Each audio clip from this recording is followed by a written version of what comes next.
Today's tie-dye is called Make Something Even When You Don't Want to. Today I am gonna dye a shirt in a bin without ice because this is one of the fastest ways to get a really pretty, vibrant result. I'm getting reoriented. Something I don't like about long gaps between creative sessions is that I lose touch with my environment, and I really rely on muscle memory to take the load off my brain.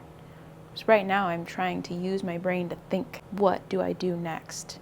And that doesn't feel good, and I think that might be why we are procrastinating being creative. But you just gotta get back into it. You just gotta make something when you don't want to. So I got a shirt down here. I'm hand wringing all of the soda ash water out of it, and then I'm gonna put it in my spin dryer so that it's damp but not dripping. Okay, I'm turning that off, but I'm not gonna take it out yet because I don't actually need the shirt yet. I'm gonna mix up the liquid dye. Maybe I'll use this teaspoon measuring thingy to give you a rough estimate on how much dye I'm using. I am putting on a mask here. I recommend you use the big respirator kind, but mine got gunky, so I still need to get another one. Oh yeah, I got this jar from IKEA a long time ago, and I think I might actually use it today. So I'm gonna mix 2 colors of liquid dye, and that's how I'm gonna do this shirt. One color is gonna be like a medium darkness. The other is gonna be more intense, a little darker, a little richer. Ooh, what about peach and peony? No, I think peony has blue in it, so that probably wouldn't play well with the peach and watermelon. Let's try that. So peach is gonna be my first color that I'm gonna put in the bin. And okay, I'm not actually gonna do this the fancy way. Here's how I actually do it. I'm eyeballing this, 2 teaspoons of peach dye. Should we do 3 for funsies? Okay, I used my measuring spoon to dump the dye, powdered dye, directly into the bin. Now I'm gonna take it over to my sink and use the sprayer to dissolve the dye in the water. Just like, I don't know, warm or cold water. Warm would probably make it dissolve faster. This is my lazy way of mixing. It seems to do a pretty good job of dissolving it without having clumps. Now how much water am I gonna put in here? I'm just eyeballing it, estimating how much do I think I need to put the shirt in and have the shirt fully covered in dye. That looks good. How does it look, everybody? I'm gonna go grab the shirt and put it in. This shirt is inside out, and I think I'm gonna put it... Actually, I changed my mind because I've learned my lesson and I finally remembered it.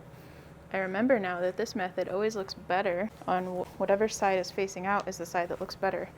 So we're gonna have right side out. And I do believe we're gonna put front side up. Risky, I know. Here we go, peach. And this is the fun part. This is where I swish it around with my hands. This is the part that I enjoy. So is it technical?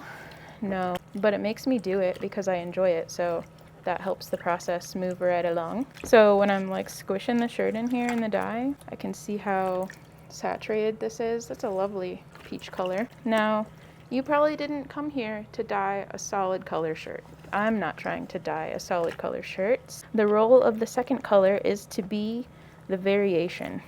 Subtle. This is supposed to be a calm shirt, like an ombre effect. It's just kind of evenly mushed in there. Very well saturated. Now I'm gonna take this container and put maybe 2 teaspoons of watermelon. That seems like a lot. Maybe just 1 teaspoon of watermelon. And then I'll probably put in 8 ounces of water. All right, that's 1 teaspoon of watermelon dye and approximately 8 ounces of warm water. And there are some bits in there that have not dissolved, so maybe I could use this spoon or put the lid on there and shake it a little bit. That seems dangerous. Ooh, this seems like a bad idea. All right, I'm shaking it. And now I'm gonna pour this at the bottom of the shirt so that it will have a darker bottom that flows up. And then I'm gonna do some more swishing with my hands. Okay, that looks beautiful. Now, pro tip, have the shirt, give it a little space between the bottom of the shirt and the side of the container so that this color can flow under and over the shirt. All right, I'm just pouring it at the bottom, and it could be an interesting experiment to not mess with it at all. You just pour it there and leave it and don't do anything, and then wait 24 hours and see how it looks. I mean, it looks really interesting right now. I usually like to mess with it a little bit. I might poke some of these spots that look like they have dots. It looks beautiful. Love. This is now, okay, how long have I been doing this? 5-7 minutes. I'm already in the mood to be more creative. All I had to do was force myself into the environment, and now I'm looking at this color moving around, and I'm like, yes, this feels good, and I want to do some more.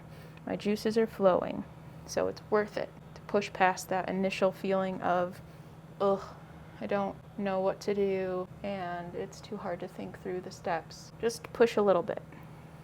The good feeling comes back faster than you think it will. That looks good. All right, I'm gonna grab the camera and show you what this looks like because it's pretty. There we go. That looks nice. So this is the area where I poured the dye in, and then I did just like pat everything a little bit to make the color blend in a bit. I am going to leave this here for probably, well, 24 hours is the rule of thumb. I used warm water with reds, so you could probably rinse this in 6 or 10 hours and be totally good. It's the next day and I'm excited to rinse this out. The whole bin looks very uniform. I'm surprised. Will there be any detail left? Let's see. I'm gonna take it over to the sink and dump it in and rinse it on cold. Ooh, that looks cool. This might be better than I expected. Okay, I like the way this looks. We don't have any white space, so it's fully saturated, but we do have some nice variation. After washing and drying, here's what the shirt looks like hung up. I'm very happy with this one. I feel like this one is one that I would love to wear around, and I know for sure I would get lots of compliments on it because it's just a really solid color and it reads well. This is an orange peachy tie-dye shirt.